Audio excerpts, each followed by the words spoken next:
بسم اللہ الرحمن الرحیم۔ حضرت مغیرہ بن شعبہ رضی اللہ تعالیٰ عنہ کو حضرت عمر فاروق رضی اللہ تعالیٰ عنہ نے بحرین کے علاقے پر گورنر مقرر کیا تھا۔ یہ چونکہ اپنی سختی میں مشہور تھے، اس لیے بحرین کے لوگوں نے انہیں قبول نہ کیا اور نہ ہی وہ ان سے راضی تھے۔ سوچ بچار شروع ہوئی کہ ان کو کیسے گورنری سے ہٹایا جا سکتا ہے۔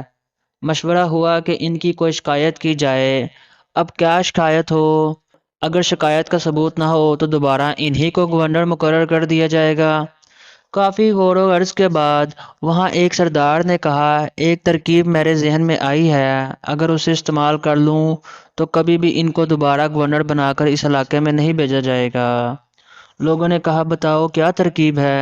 سردار نے کہا، میرے پاس 1,00,000 درہم جمع کرو، میں یہ لے کر عمر فاروق رضی اللہ تعالیٰ عنہ کے پاس جاؤں گا اور ان سے کہوں گا کہ مغیرہ نے بیت المال سے یہ رقم چرا کر میرے پاس رکھوائی ہے۔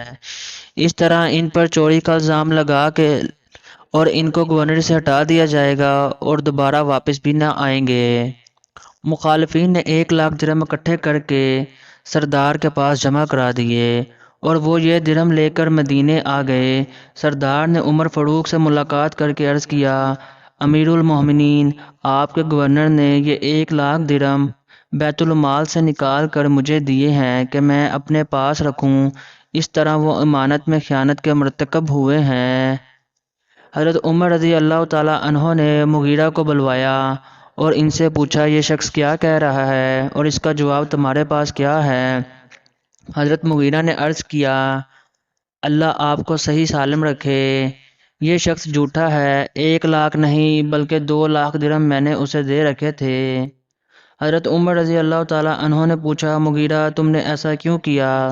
حضرت مغیرہ نے جواب دیا، اہل و عیال اور ذاتی ضروریات کے لیے۔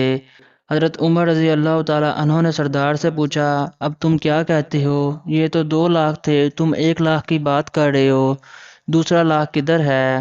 وہ نادم اور شرمندہ ہو کر کہنے لگا، اللہ آپ کا بھلا کرے، مغیرہ نے اصل میں مجھے کوئی مال نہیں دیا تھا، نہ تھوڑا نہ زیادہ، دراصل یہ تو ان کے خلاف ایک سازش تھی، تیار کی گئی تھی۔ حضرت عمر نے حضرت مغیرہ رضی اللہ تعالیٰ عنہ کی طرف متوجہ ہوئے اور کہا، تم کیا کہتے ہو اور تم نے ایسا کیوں کہا کہ یہ 2,00,000 تھے؟